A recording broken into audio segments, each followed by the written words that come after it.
Alright guys, so I'm back with another collab with the white YouTuber. Today, at his suggestion, we'll be addressing Time's video as they beat the dead horse of shaming Hollywood into overrepresenting essentially anyone who isn't a straight white male and painting overweight people as a victim class. But before we get started, I want to give a shout out to my newest patron, Bronze Goose. Thanks for your support, man, and to anyone who would consider doing so in the future, I promise to do my best to make it worth your while. Hey, what's up, Helping Hand? Thanks for having me back. And by the way, I'm going to try to keep the cursing down because I know that was some criticism we had on our last collaboration. And I'm going to try to present some facts in this video as well. So let's do this. Hey man, curse as much as you want. It doesn't bother me in the slightest. I'm personally of the opinion that if someone's take on an argument can be swayed one way or the other by whether or not swearing was involved, that person was never up to the task of rationally assessing the argument in the first place. Priorities, man, so don't beat yourself up over a stylistic choice. Anyway, let's see what we have here. It does send a signal to your brain when you see 98% of the people that you look at on TV or whatever, they don't look like you. Like, you get this message of like, there's something wrong with me. I need to change who I am, when that's really not the case. I hate to tell you this, but if you're actually changing your lifestyle based off what you've seen on TV or what kind of commercial you saw on TV, that says more about you than it does the television show and commercial itself. It also sends a clear message to the brain when your video starts off with someone with a victim complex staring pensively out a window while we're bombarded with sappy piano music. What you're essentially saying is, I'm about to guilt trip you into accepting my beliefs with emotional platitudes ripped straight from the victim card carrier's handbook, because the logic of my argument doesn't stand on its own. As a biracial person, I can tell you that most people on TV don't look like me either, and those that do look like me usually aren't the same race as me. Funny how I've been able to assess the actors on screen for their talent and the characters for their personalities without having to bring race into it. And you, as a relatively young black woman living in America, have never lived a day in your life when your race hasn't been heavily represented in all forms of media to the point of having channels, magazines, radio stations, and films made exclusively by and for them. The 70s were particularly guilty of this. In those days, we went so far to pander to the separatist black audience that they coined an entire cult genre of films, which we know today as Blaxploitation. This isn't about you wanting to see more black faces on screen, it's about you wanting to see fewer white faces. Honestly, that all sounds like an insecurity problem. Also, where are you getting that 98% number? That doesn't sound legit. I'm Danielle Brooks. I'm an actress, a singer, and an activist. Come on, Hand. Can you help me out here? Why does every celebrity have to claim themselves as an activist? Because the institution of celebrity has always been tied to the political sentiments of the far left, and maintaining a celebrity status is all about PR pandering and damage control. It's why the openly and unapologetically right-wing celebrities don't often get a lot of face time on political matters.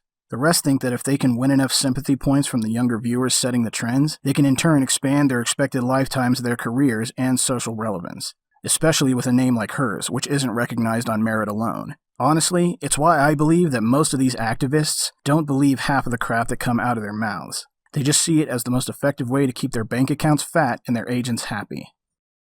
67% of women in America are plus-size women. Well, the sad truth is, you're right. 67% of women right now in America are plus size, or the correct term is overweight, and some of them are so overweight that they're obese, and the same goes to men. There are a lot of men that are overweight in America, and some of them are so overweight that they are now clinically obese. This isn't a good thing. Just because there are more people that are overweight now in America than not overweight, that doesn't mean that should be the new norm. No, they should be trying to come down to be a normal size. If not, they're going to have many health problems in their future, or might be dealing with many health problems right now currently. Exactly. And for the record, a great deal of those plus-sized women don't actually need your advocacy. They're doing just fine. Despite what most of Western media seem to think throughout the 70s, 80s, and 90s, it is not a crime for a woman to have an ass. As a matter of fact, it's preferred. And depending on the distribution of her weight, those plus-sized women probably receive more male attention in any given day than the thin women you believe are privileged. Hell, there are even fetishes surrounding the morbidly obese women you're actually referring to when you use the term plus-sized.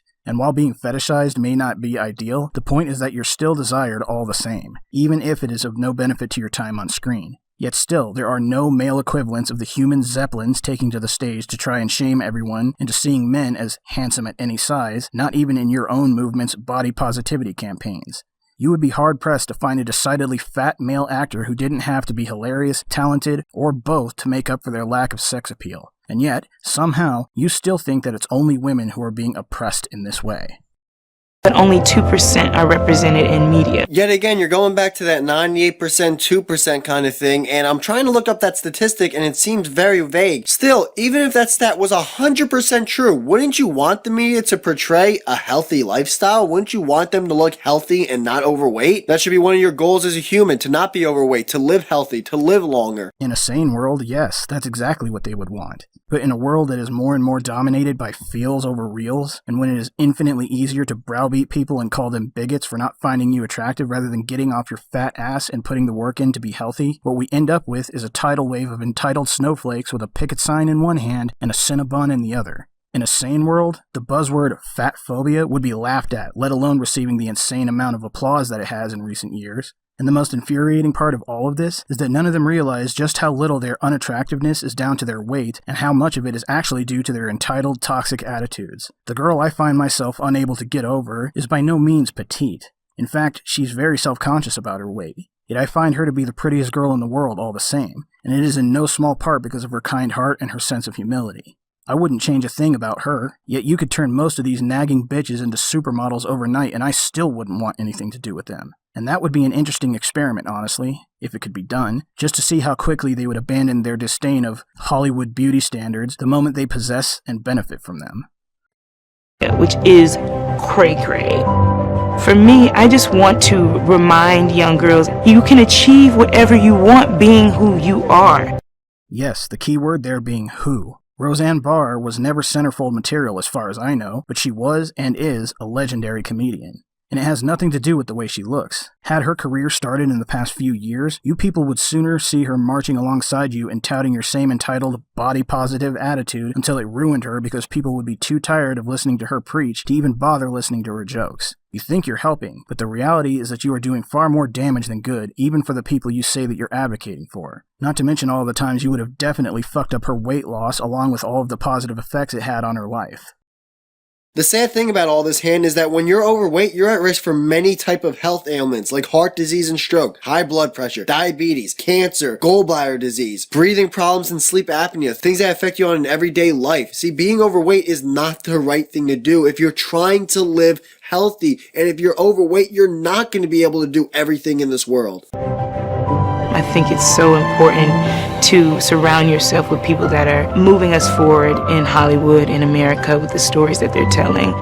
The importance of stories like Orange is the New Black and The Color Purple. Dear God, I did not need to know that these entitled ideologues had anything to do with a retelling of The Color Purple. And coming from the anti-domestic abuse message within that story, what do you suppose are the chances we'll ever see a film or Broadway play about John Bobbitt, or the man whose wife drugged him and cut off his dick that we discussed last time? Judging from the laughter surrounding both of those cases, I'm willing to bet that it won't be in our lifetimes. That are saying something and are reflective of the world that we live in is to educate too. Like, it can be more than just entertainment. America is a place of hope. And I think the more that we tell stories like this, the more people will understand each other. The better we'll work as a unit, as a society. We're all valuable and we all have something to say and add to this world, so this is my way of doing it.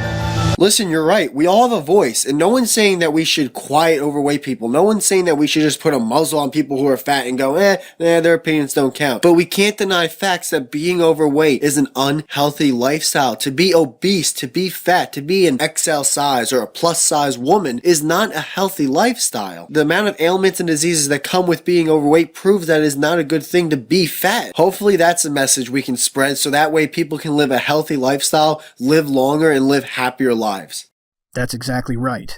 And as an artist and a writer, thus an aspiring entertainer in my own right, I can tell you that the moment your craft becomes nothing more than a vehicle for your social or political agenda, that is the precise moment that you cease to be a creator in any meaningful way. At that point, you're no longer doing it for the sake of fulfilling a passion or for the love of the art, but simply because it is the best way for you to force your opinions down people's throats. That is the line that divides art from propaganda. It's also the moment people stop being entertained, because nobody who doesn't already have a screw loose is going to enjoy preachy entertainment, whether or not they agree with the underlying message. It's the same reason you will never see my stance on these matters work its way into my fiction, and the reason why you will never see me censor myself because one of my plot points might offend someone on your side of the fence.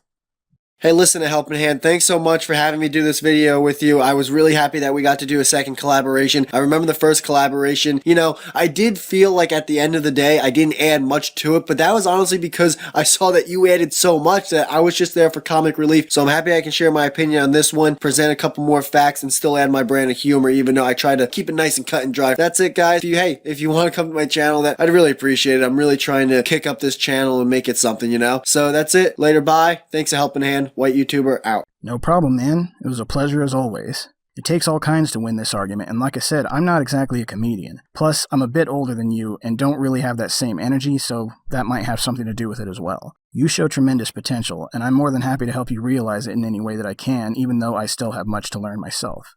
And one last announcement. Despite Twitter being good for networking, it's lousy for ranting due to its absurdly low character limit. So I, like many others, have set up an account at minds.com. Click here or follow the link in the description. And if anyone following me hasn't subscribed to the White YouTuber just yet, I strongly advise you to do so, as I predict only improvement from here on out. Thanks for watching, guys, and I'll catch you in my next video. Thanks for watching, guys. If you like what you saw here, have a look at my other videos and leave me your thoughts in the comments. If you support my message, then please like, favorite, and subscribe. If you'd like to help this channel improve, you can reach out to me on Twitter or on Facebook with any suggestions. And if you'd like to support me more directly, please consider following me on Patreon, links in the description. Thanks again, and I'll catch you all in my next video.